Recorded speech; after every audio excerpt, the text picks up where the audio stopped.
Hey, what's up guys? So in this video, we will see how to remove background people from photos on any iPhone. Now to do that, first of all, just open settings, then tap on Apple Intelligence and Siri. And from here, just make sure you enable Apple Intelligence.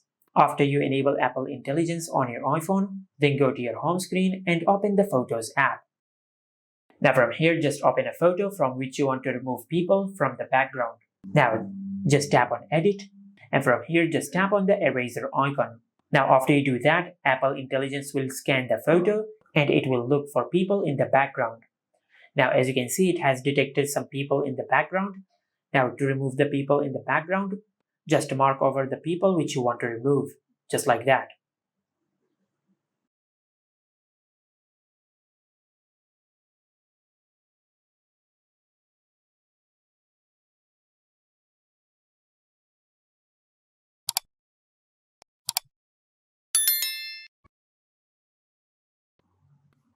Now after you have removed all the people from the background, just tap on Done to save.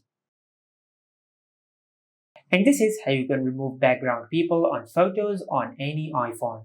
Make sure to like, comment, and subscribe. Thank you for watching.